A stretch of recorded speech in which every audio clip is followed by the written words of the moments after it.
Move Estate and Letting Agents are offering landlords 12 months rent in advance. You'll get your rent paid for the whole year in advance. No strings attached. Too good to be true? It really is that simple. So get in touch with us today for this extremely limited offer. Call Next Move now on 01733 641 642 to find out how we can help.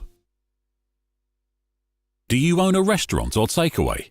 Cater Fair is an expert supplier of new and used commercial catering equipment. Visit caterfair.co.uk for quality equipment on sale at the lowest prices, or call us on 01733 310 115 or visit us at 11 Royce Road, Fengate, Peterborough. Peterborough. Who said good quality fried and grilled chicken has to be expensive? At Sam's, we take pride in every piece of chicken that leaves our kitchen. Just one bite of our chicken or burgers is all it takes to realise we are the best. Visit us at our brand new place at 333 Lincoln Road, PE1 2PF. Or order a delivery through Just Eat, Uber or Deliveroo. Sam's, the home of great tasting chicken for over 30 years. Are you a savvy shopper searching for the best food deals? Look no further. Adams Cash and Carry can help you save big. We're not just a food wholesaler for takeaways and restaurants. We also welcome household customers at our warehouse in Westwood, Peterborough. Visit our website and enjoy wholesale prices on everything from drinks to flour, rice to burgers and much more. To shop, go online and collect in store. Visit adamscashandcarry.co.uk today to start your savings spree. Bite into something wonderfully tasty at Big Mouth, 349 Lincoln Road in Peterborough. Eating in for takeaway or delivery. Big Mouth now have a delicious new menu full of all your favourites. Crispy fried chicken, juicy smashed burgers, finger-licking piri-piri chicken, handmade pizzas, quality doner meat and so much more. So visit the family-friendly Big Mouth restaurant for fantastically fresh food. Call 01733 201020 or visit getbigmouthonline.com.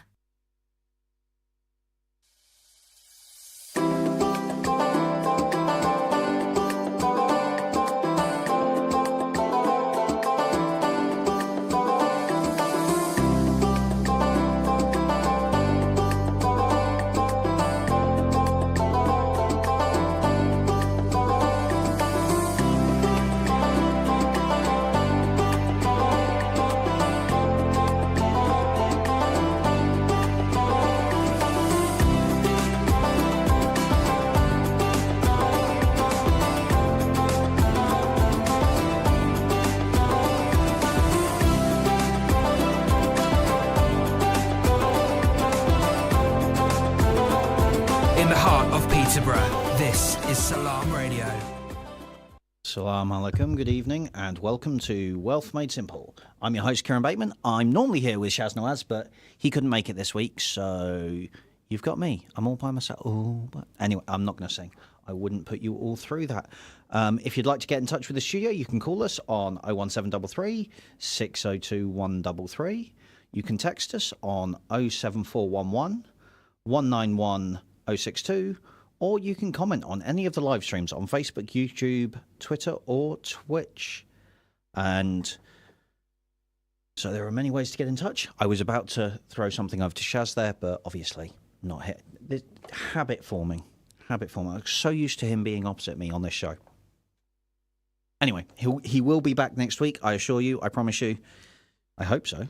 Otherwise, you'll have another week of listening to me talk to myself. Conversations with myself. I'm sure there's a book in there somewhere. Anyway, this week on Wealth Made Simple, I'm going to talk about starting a property business or starting a business in general and sort of things that, in line with the show, talking about, wealth, property, development, business, entrepreneurship, talking about where to go from the start. Because a lot of the time we talk about these big property or big business ideas, and they're not necessarily beginner friendly. Some of them are, but in general, it's not always beginner friendly. So this week we are going to do beginner friendly on Wealth Made Simple. As always, Anything I say is just my own opinion. It's just from what I've learnt, my experiences. None of it is investment advice, financial advice, or any advice of that nature. I'm not authorised or qualified to do anything like that. So if you disagree with me, feel free, get in touch. Tell me you disagree with me. Or if you agree with me, feel free to get in touch. But in general, like I say, it's all just my opinion. So if you want any actual advice on any of the subjects that I cover, go and seek them out from someone who is authorised to do so. And without further ado, on Wealth Made Simple, getting started in business.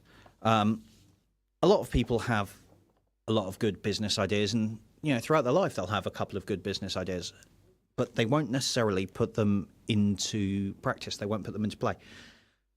101 reasons. They can be, analysis paralysis, procrastination station. I could do this, I could do this, I could do this, I could do this, and suddenly overwhelm, and then you do nothing.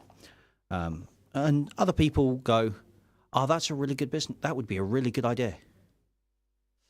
I'm not qualified. I'm not educated. I'm not." And the self-doubt kicks in, and they do nothing. And again, and other people come up with some ideas and just plain don't want to.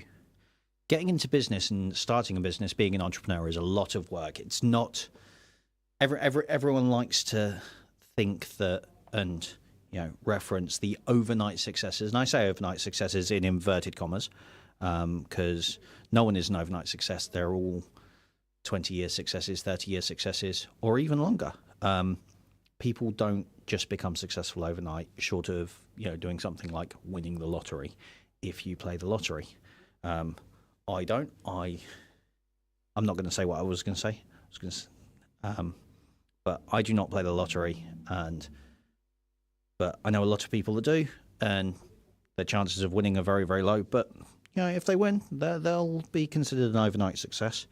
But that's about the only way I can think of where you will be wildly wealthy and successful in a single night. Other than that, it's going to take a lot of hard work, a lot of strategizing, a lot of planning, a lot of sleepless nights, a lot of stepping forward on the road. The first thing to do is decide you want to start. Just decide you want to start. And that sounds really, really obvious. And I'm sure you're at home going, well, of course you need to start. Everything's got to start somewhere. And yeah, it does. But a lot of people never decide to start. They talk and talk and talk and talk and talk and never actually do anything. They never actively go out and start something. So that would be the first thing I would say in, whether it's in property or whether it's in any other business sector, decide to start. Once you've decided to start and you can start taking action,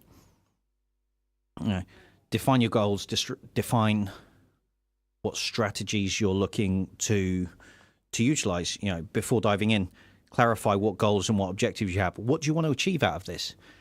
Because getting into business, it's got to be, in my opinion, it's got to be something you love. It's got to be something you're going to enjoy doing, because you're going to be at this a long time. You can't just do it and hope for the best, and you can't just go into it with your eyes half closed and a little bit wishy-washy, without any form of idea of where you want it to end up or how much you're going to enjoy doing it. Because there are 101 ways of making money out there. But I only really like 3 or 4 of them, I'll be honest.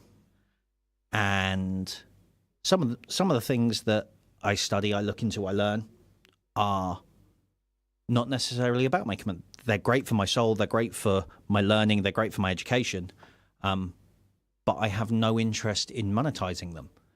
And in today's day and age, in today's world, everything has the potential to be monetized. I do truly believe that.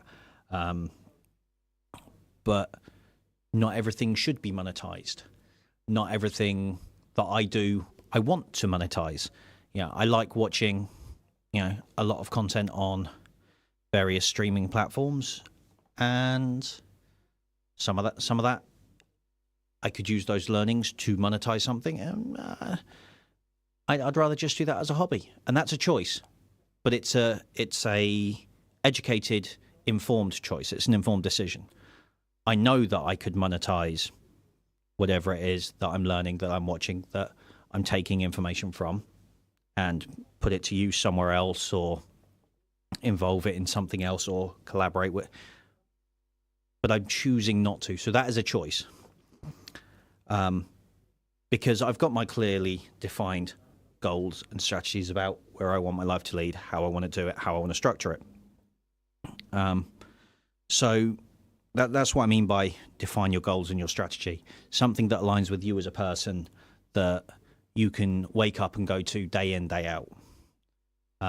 Not necessarily just a job that you go to because you need money. Something that you can enjoy doing. Once you've defined your goal,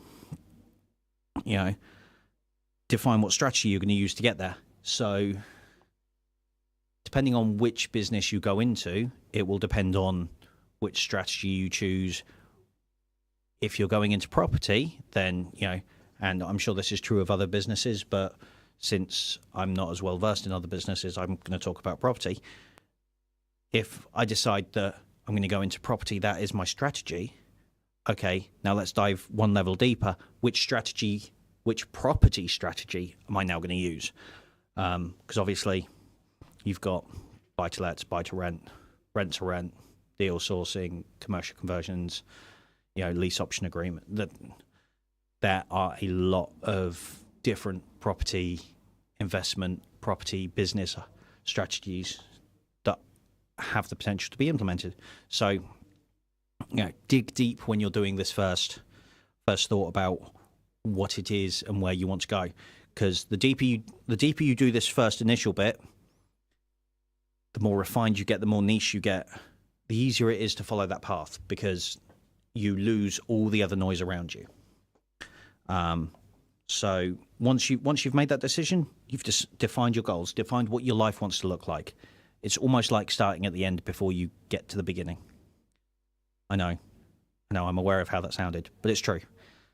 Think about where you want to be, and then we'll work out how we're going to get you there.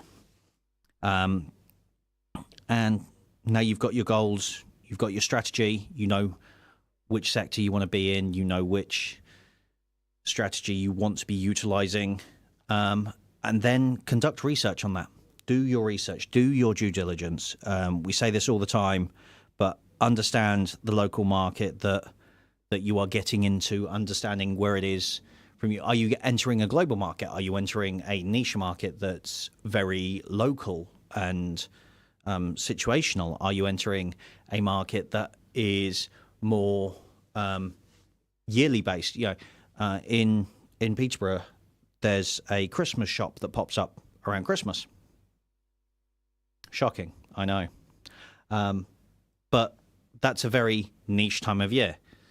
You don't go out looking to buy Easter eggs you might, but in general, people don't go out looking to buy large amounts of chocolate for Easter in September. They wait until Easter, things like that. So this is where doing thorough research really, really will pay dividends, because it will give you more of an understanding and a deeper niche knowledge of what it is you're getting into. So it'll also tell you to a degree, what's going to work and what's not going to work, because very, very few of us, and I include myself in this, are ever going to start a business, do a business, run a business, own a business, profit from a business, employ people for a business that hasn't been done before. Let that sink in for a second. Everything you are planning on doing, everywhere you want to go, every goal you want to achieve, I can almost guarantee, I say almost because, nothing's definitive, but 99.9% sure that somebody will have done it before. this will not be the first time. And if it's not the first time, why do all the heavy lifting yourself? This is where research really, really does pay dividends, because you can then look at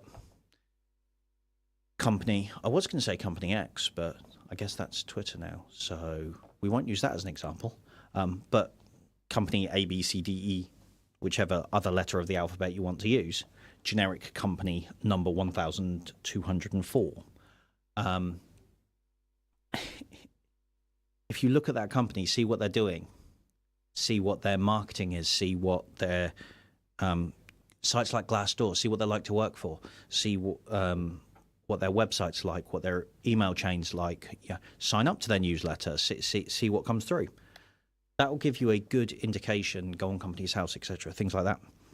That will give you a good indication as to what you should be doing to make your version of, in that industry, your company in that same industry, successful. And what not to do. And, go to places like YouTube. YouTube has more knowledge on it than most universities. Not all of that knowledge is accurate. Most university knowledge that is taught is accurate. So, take things with a pinch of salt, understand where they're coming from, make sure that you are getting through to the right information rather than the wrong information. But once you've got that information, you're going into what it is you want to do with your eyes wide open. You know what the potential risks are. You know what potential flaws are. So now you've done your thorough market research, you can now create, and this is where we're starting to actually do something physical, something proactive, and that's create your business plan. And like I said earlier, all these sorts of things are things that need to be done in depth and as detailed as you can to begin with, because things will change as you go along. I promise you they will. But the more detail you have to begin with, the more you can rely on that later on. So do your words. I'm doing good with the words this evening. Create your business plan. Develop a comprehensive business plan that outlines your objectives, your financial projections, your marketing strategies, your operational processes, and your roadmap for the next year, 6 months, 12 months, 24 months, 2 years, 3 years, 5 years, 10 years. Because then you'll have that roadmap to fall back on later on. And it will serve as a valuable... If you do all of this up front, you're not going to be chasing your tail. You're not going to be running around trying to build processes later on. And as Shaz has said previously,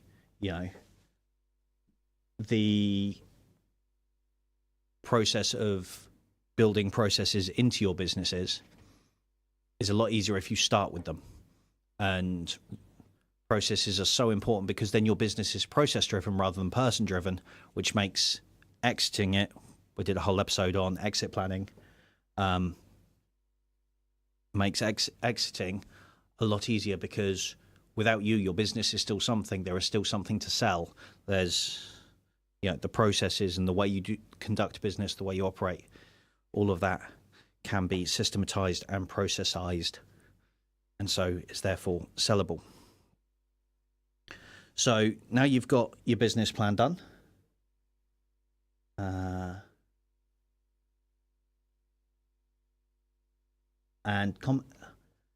Treja on Twitch. I can interact with the chat right now. It will absolutely fit with whatever topic I'm talking about because the chat is live and I will always come back to you.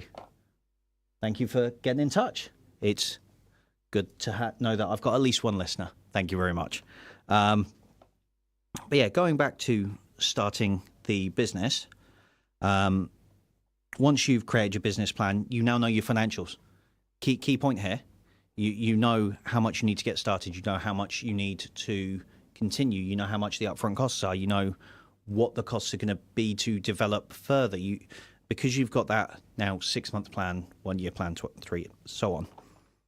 Suddenly, all of these other things that you're going to have to do, whether you like it or not, these are the things you have to do to start a business, are so much easier because part of it is already done. So you've done the heavy lifting. Now comes, I say the easy bit. Nothing's ever that easy, but so now you can look at how much funding you need. Do you need to go to a bank and get startup capital? Do you need to go to friends, joint venture partners, whatever, to get whatever capital do you need? Or do you have savings? Or is that first section up to developing your business plan all going to be done on the assumption that you look at that and you go, okay, I now need this amount to get started. Excellent, time to start saving. It gives you a good place and a good position to start from. So now let's assume that you've started, you've got enough money to start your business, everything's going well, you've taken off.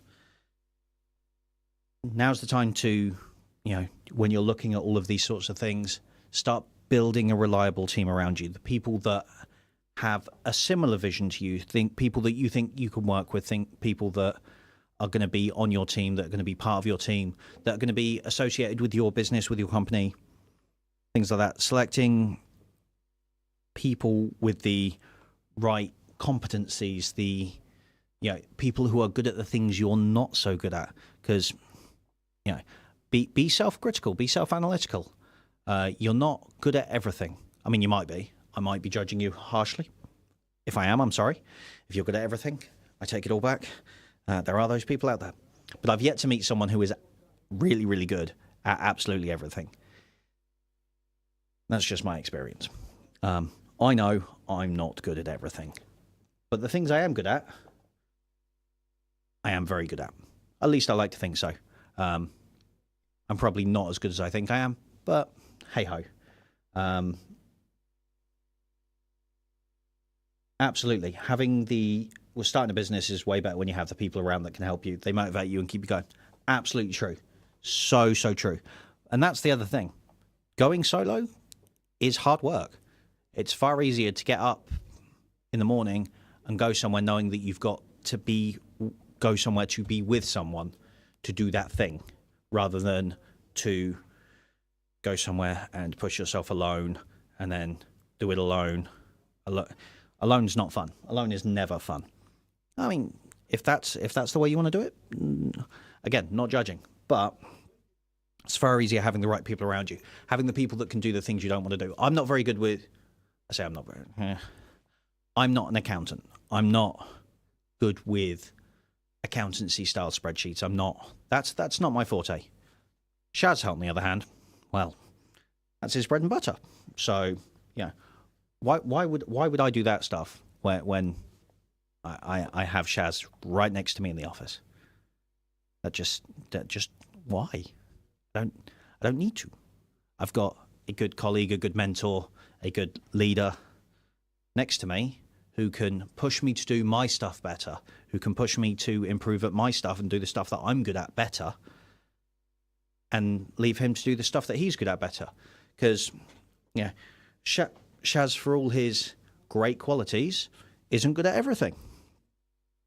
So some of the stuff that I'm good at that he's not so good at, he leaves to me and he just lets me do it because he trusts that I'm good at it, because we create a good team together. And that's what I mean by building a reliable team around you. And you can start that before you start your business, before you start looking at money. You know who's good around you, because these are the people that you will talk with about starting your business. These are the people that will engage with you about starting a business. These are the people that want you to succeed. And you'll know who they are very, very quickly. So once you've built your reliable team, choose the right property. If you're going into property, caveat, choose the right properties that align with your strategy.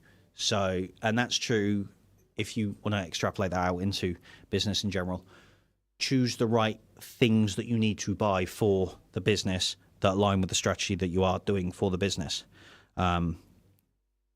If you're selling a service, make sure that you've got your service on point. Sorry, I can't talk and read at the same time. I'm sorry, Treja.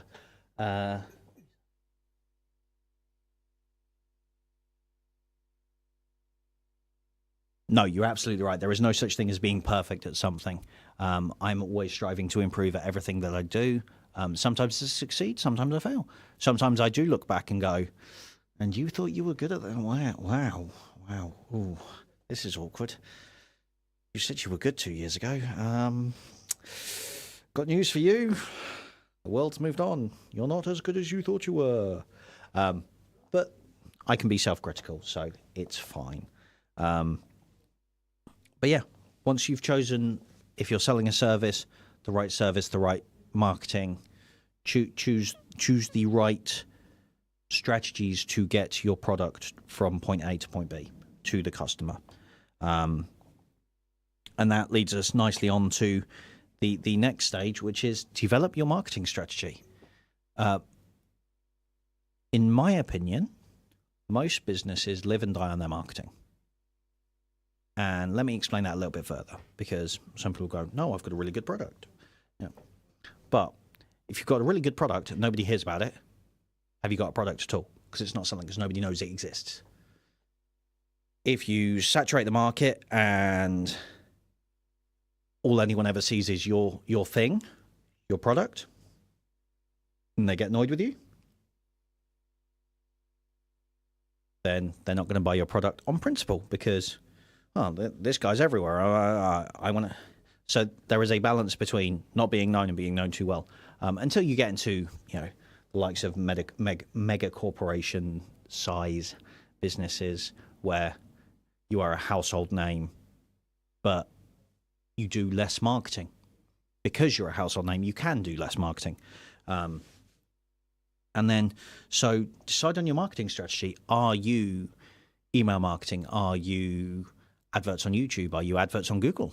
Are you just going to try organic to begin with? Are you going to advertise on the social media platforms? Facebook, YouTube, Twitter, Twitch, any of the above? X. Sorry, not Twitter, X. See what works. And I would say try everything. Try everything for a little bit, and don't just try it like a flash in the pan. I tried that once, it didn't work. Try it, actually give it a try, Look at the data, the analytics, understand what it is, learn what it is you need to look at, if we're going to talk, email marketing campaigns, for example, what the open rate is, what the read rate is, what the return rate is, what the response rate is. All of these things can feed you data, so you can then tweak, alter, change until you find something that works. Or you go, okay, that's working. We can put that in the process file now, and that is the process we do for that. Let's systemize that. Now let's work on video advertising, TV advertising, social media advertising, direct mail campaigns, any of those sorts of things, and that will give you, a good insight into starting your business well, and then just focus on not just your business side of it. How are you going to be with customers? How is your customer service going to be? And I would say customers should always come first.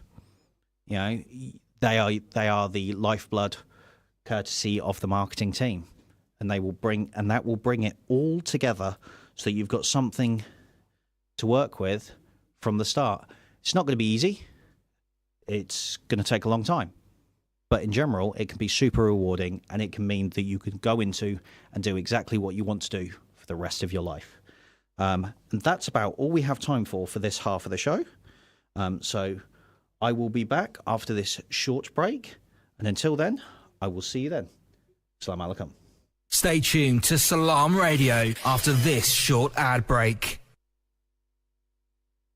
Craving authentic Desi flavors? Look no further than Desi Restaurant. From midday until 1 in the morning, enjoy our homemade specialties that will transport your taste buds. Indulge in tantalizing papri chaat and savor the rich Chersi Kadahi. Treat your friends to our fresh 1 kilogram Chersi lamb handi. Plus, get 2 12-inch pizzas for $11.95. Located at 298 Lincoln Road, we deliver from lunchtime until 1 a.m. Call 01733 555 795 now to order and experience Desi Restaurant's flavors. Amar Food Store, Lincoln Road, Triangle, te inna rush. Oh, balle hoye tusa ni amba ne pure mulke vich rolle. Pakistani सौगातां जी अंब ले लो जामनू ले लो पाकिस्तानी ताजे मिठे अंब ते जामनू आ गए जी यकीन करो जी भाई ना Amar Food Store वाले किन्ने बरियां तो सानू पाकिस्तान तो अपनी ब्रांड दा अंब मंगवा के पूरे यूके नु नश लवांदे आ ते हुण पाकिस्तानी जामनू भी भाई ओ जने ने आ पुत्र Amar Food Stores Al Mashu fresh halal meat and groceries address 613B Lincoln Road Triangle Peterborough telephone 01733 687374 Amar Food Stores Meyar ka naam munasib daam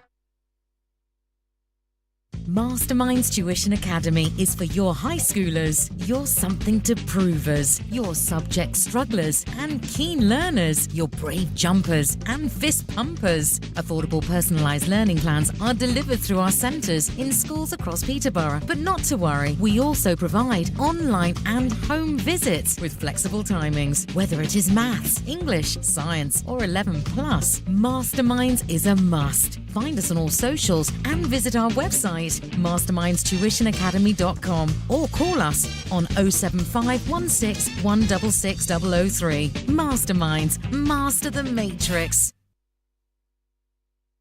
Thinking of laser hair removal but worried about cost? Well Skin Clinic, Peterborough's #1 aesthetic clinic, offers 0% finance on courses of laser hair removal. We perform thousands of treatments using the Soprano titanium in our prestigious clinic. Virtually pain-free and suitable for all skin types, our team of aesthetic professionals can help you achieve your goals affordably. Well Skin Clinic, making life-changing aesthetic treatments affordable for all. 40 Cowgate, Peterborough. Call or WhatsApp us on 01733 555540.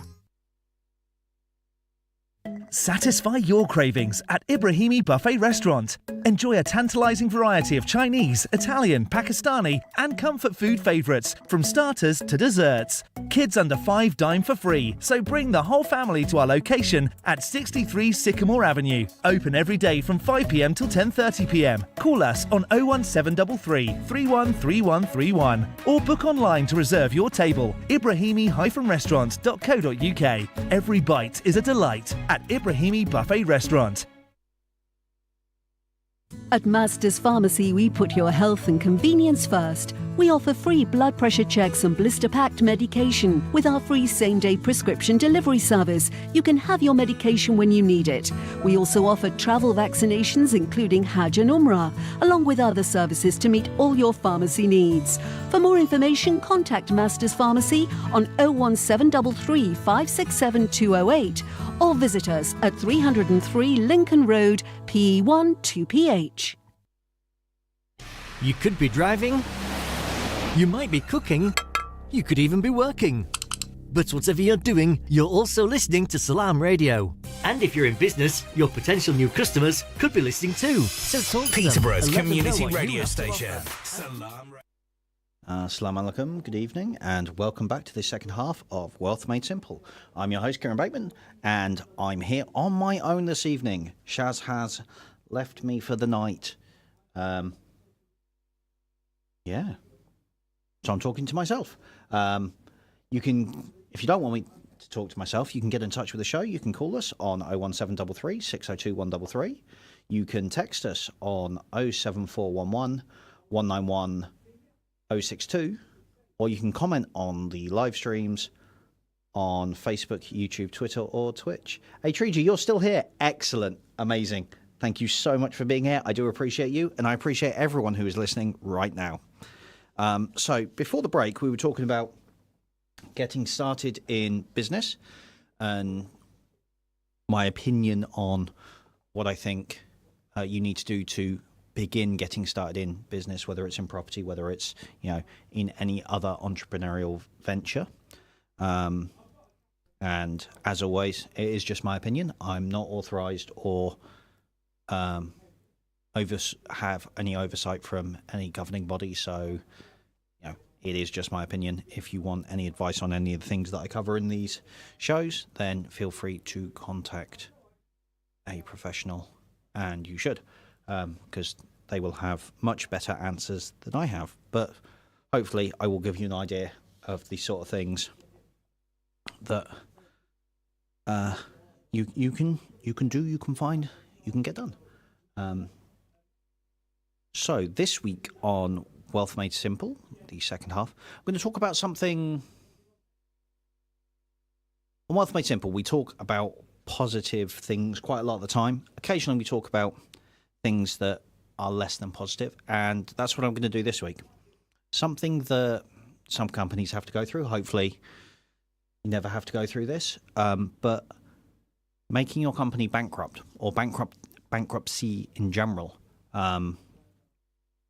And I've got a little surprise for you at the end about this week's show in general and moving on to next week. But this week we're going to discuss bankruptcy, and I plan on trying to give you a better understanding of what it means, the context in the business landscape, and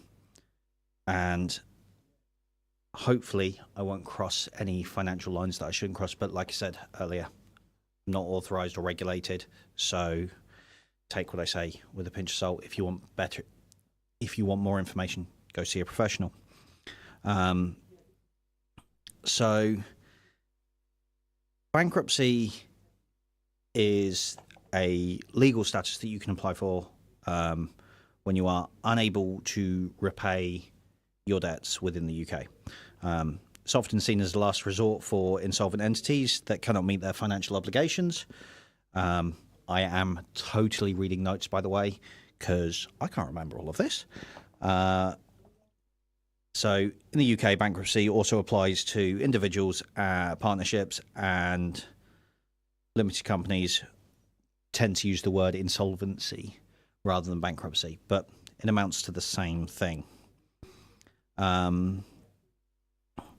So what are the key steps involved in bankruptcy and partnerships or for individuals? When someone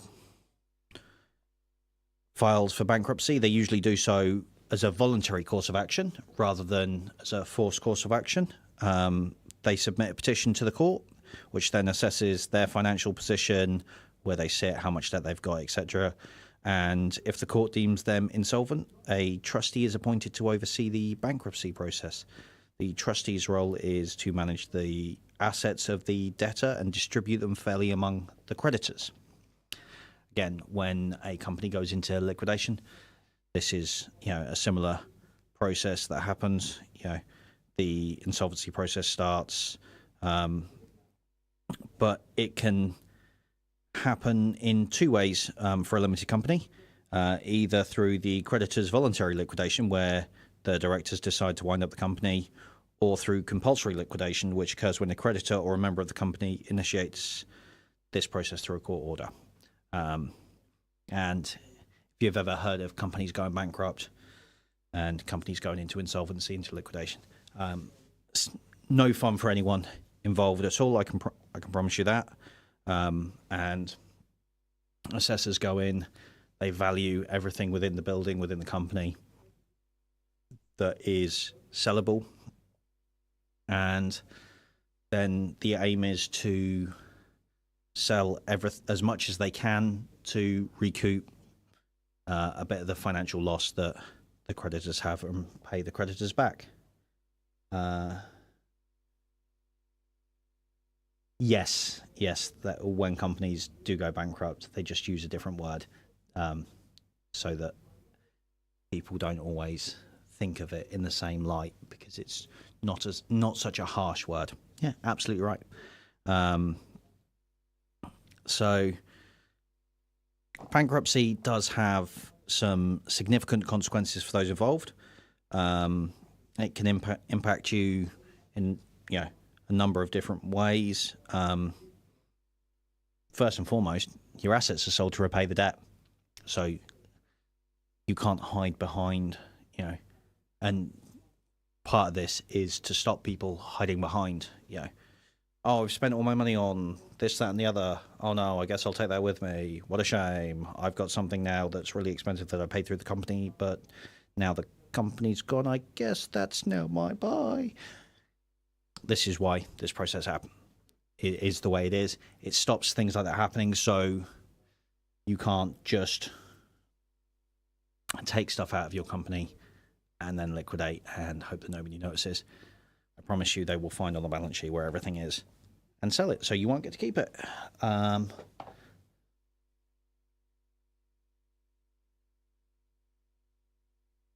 So, 2 billion company accidentally published millions of people's data and just said it in a way that sounds like nothing happened. Yep. Yeah, 2015 data leak. Was it 2015? I would have to ask Google that, I'll be honest. But yes, companies have a really nice way of using legalese or business talk to generally throw around jargon that people don't see on the day-to-day. And so they don't necessarily know what it means. They just assume it's either slightly bad or it's the big word. People know what bankruptcy is in general. So, someone says, "Oh, that company's gone bankrupt." Oh, that company's closed down. That company's filed for insolvency. What's that? Never mind. Oh, shame that. It's not quite as terrifying sounding word. Businesses do that all the time, even when they make mistakes, like the data leak that Adri's talking about.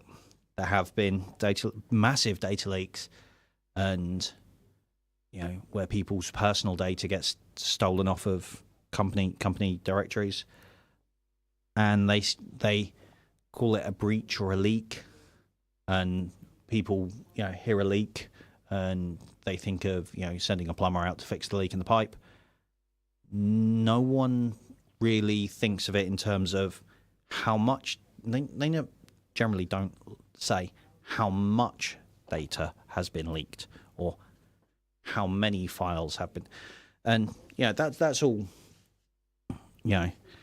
probably not scaremongering. So we don't want people losing faith or losing trust in these corporations, so they play some things down to sound not as bad as they potentially are. I don't know the statistics or the details of any of those things, so I can't pass judgment or comment. Yep, the bigger company the bigger risk you are taking. Someone smart can always hack when you store data online without best safety. That within every industry and with everything that we do, there is a risk. Understanding there is risk, mitigating those risks the best you can. That's all people can do. There's a lot to unpack there in terms of data security. I am not a GDPR expert. I do know the basics of it, but again, I am also not an internet security expert. We'll try and get one on sometime, and see if we can talk to them about better internet security. I mean, the best internet security you can have is to take it offline. I think I was told that once. If it's not online, if it's not connected to the internet in any way, shape, or form, probably all right. It's a cabin in the woods, little wooden shed. Don't touch my PC.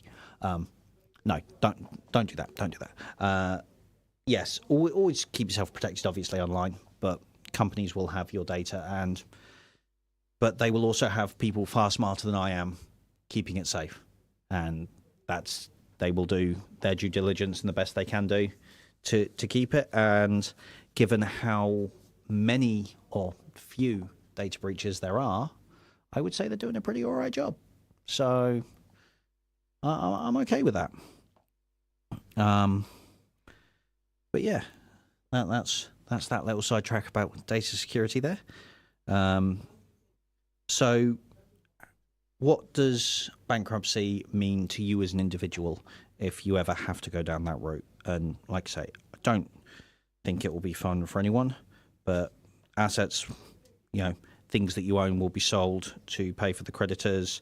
You may face restrictions on obtaining credit or starting new businesses if you're filing for bankruptcy in certain industries. They may say that you can't open up another business within the same industry or within connected industries or any industry, in fact, in some cases, if you've been deemed that bad. But sometimes it's just within certain industries. So you may have something that you did do well at, then you didn't do so well at, and now you can't go back into that industry. As far as limited companies go, you'll be forced to cease trading, and the directors may also face consequences in terms of holding similar roles in other companies in the future. So when you get restricted in terms of being made bankrupt, it's called a BRO. It's a bankruptcy restriction order, or bankruptcy restrictions undertakings. The mechanisms are used to the extent of the restrictions are placed on the bankrupt individual and their actions prior to bankruptcy. And if they're found to have been dishonest or irresponsible, the aim is to prevent the abuse of the bankruptcy process, for them to alleviate their irresponsibility and protect the interest of creditors within the companies, so that people get paid fairly for the services they've given, which I think is absolutely right. If you give a service, you should get paid for that service. If if that's the agreement that you put forward, standard capitalist idea, I guess. I agree to give you X amount of time for money, and then you don't want to pay money. Well, I'm going to have a problem with that because I've already given you my time. I think fair day's pay, fair day's work. Now, bankruptcy is, and generally, again, generalizing, the last solution. It's not necessarily the best solution, but depending on the specific situation, individuals can explore, as an individual, you can explore other options like IVAs, individual voluntary arrangements, or debt relief orders. As an individual person, you can do that. For companies, options include company voluntary arrangements, which is like an IVA but for a company, or administration procedures to help restructure the company to recover from financial difficulties. Some people still get paid somewhat failure.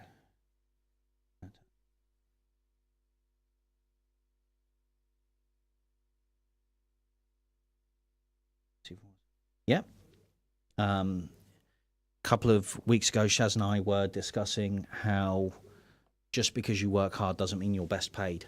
If some of the hardest working people in the world do some of the most physical jobs and most labor-intensive jobs, they are not paid the best. The amount of work you put, working hard does not necessarily equate to getting paid well. This is a much deeper topic that I would love to get into with Shaz and yourself, Treja, is that certainly in this country, we have the minimum wage, and I'm not saying it's great at no point am I, but there are many jobs out there where you have agreed the contract, you have agreed the rate. If you didn't like the rate, you could potentially negotiate. You could, make that known to the people. And I understand, sometimes people feel like they don't have a choice. What's the alternative? Be out of work, and they don't like that idea. I'm in the UK. Treja, where are you from?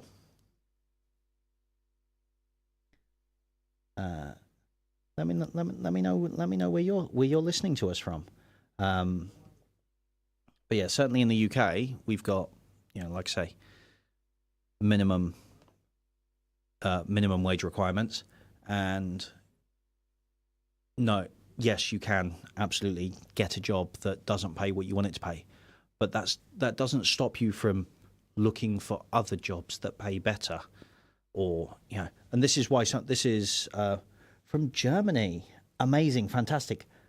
I'm glad to hear things are stable over there. That's all good to hear. Everything getting back on track after the last couple of years of imbalance that we've had. But yeah, we're streaming from the UK here. Hi. I'm so glad that we've got listeners all the way over in Germany. That's phenomenal. But yeah, people, going back to the salary thing, people tend to get into a job with, which they feel is a poor salary for, their services, their skills, their time that they're offering, and stop looking. They've got a job, so I'm now comfortable. Yeah, it's not great, it's not paid great, but I've got one. So,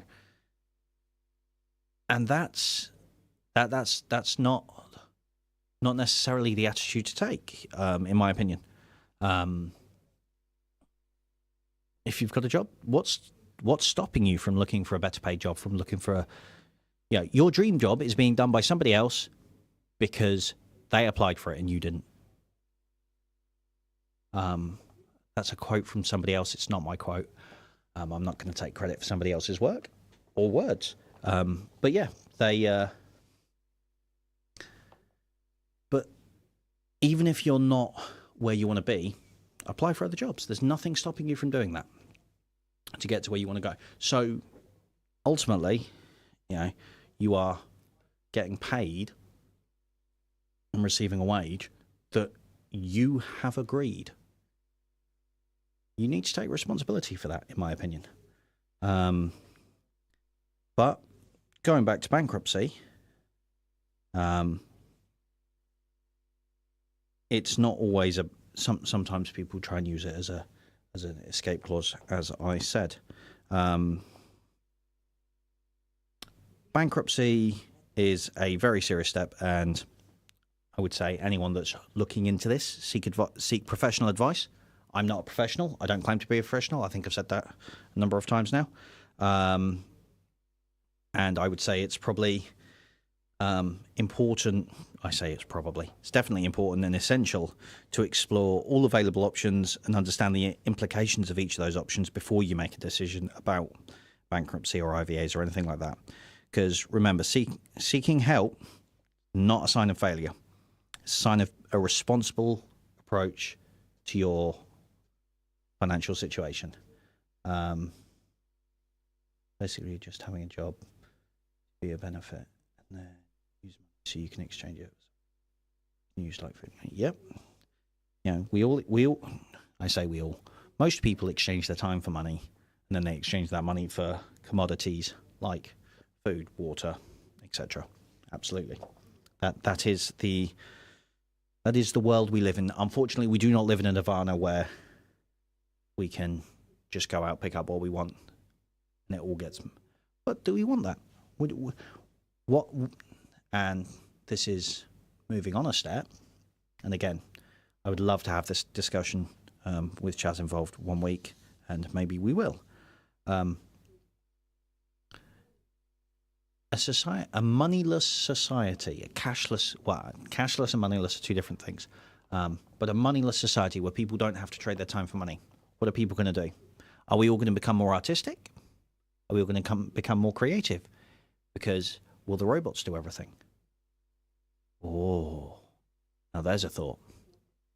There's nothing left for us to work on because the robots build our buildings, the robots plant our crops, the robots harvest our crops, deliver our crops, drive our crops. The robots do everything. And then what do? Do we just get more creative? Do we build better robots? Do we go home and solve a puzzle? Or, more TV, more films, more scripts, more art, more dance, more music? I don't know. I don't know what the answer to this. Potentially, people will find more faith because their focus isn't being drawn from 101 different places. I don't know. That's a discussion for another day. I will take a note of that because we are definitely going to do something on that. in the future, and hopefully you guys will enjoy it. But just as a recap to overview this poor topic, we'll feel better after eating. Invent something. It's the same thing. Yeah, absolutely. Yep. Hopefully people will be able to eat, sleep, and do what brings them joy. And that will be a fantastic... I wish we could live in that world right now, but at some point I must be realistic and be in the world that we are in rather than the world I want to be in, sadly. But yeah, to square this circle, as Shaz might say, overall, that there are pros and cons to bankruptcy, but it's something that's very heavy, very big, and something you shouldn't take lightly. Something that could affect you greatly in the long term. I've got a list of pros and cons here, but I think we've gone over that. So I'll just cover them off. There are some pros. I know, shocking. There are some pros to this. Debt relief. Bankruptcy provides a fresh start by eliminating most of your unsecured debts, such as credit card debt, medical bill, personal loans, things like that, unless you've made personal guarantees. But that's a conversation subject for another time. Upon filing for bankruptcy, you get an automatic stay imposed, which prohibits creditors from pursuing collection actions, such as other lawsuits, wage garniships, or giving you harassing phone calls to try and get something you have. For businesses and individuals with assets and income, it may offer the proposition to reorganize and allow for a structured repayment plan over time. Yeah, absolutely. Being bankrupt is a whole new start. It's going to be hard. It's going to hurt. And it's not something you necessarily want to experience at all. No, you're absolutely right. And it's not something I ever want to experience. I've seen companies, and I've got friends who have been in companies when they've become insolvent or bankrupt. And one of my friends, they bought a property with their partner, and they completed on the deal in the morning. The afternoon, he got called into the office and was told that the company no longer exists. He is to go home. He no longer has a job. And that must have been really, really soul-crushing, because that's the other thing to remember is once you have started your company, as we discussed, and you've built it up, you've got employees now, bankruptcy affects them too. It's not just about the business owner. And it affects everyone down the chain. And, so the cons of going down that is public record. It will impact your credit score and your ability to operate within certain areas of business. You'll lose your assets. You'll get limited asset access to credit going forwards. There's eligibility consequences, and most importantly, the impact of you as a human being, because we are all human. We do all live in this world together, and it will affect you personally, and that's not something that you should take lightly going through. But that's about all we've got time for this week. It's been great talking to you. It's been great having this conversation, and I look forward to seeing you next week. Same time, same place. Assalamu alaikum. You're listening to Salam Radio, and it's now time for Asr Azan. This Azan is sponsored by Park Foods. Come and see the difference. Allahu Akbar, Allahu Akbar.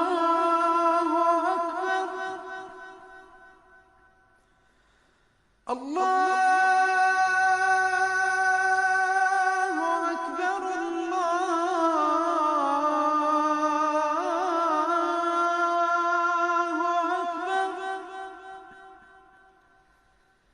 أشهد أن لا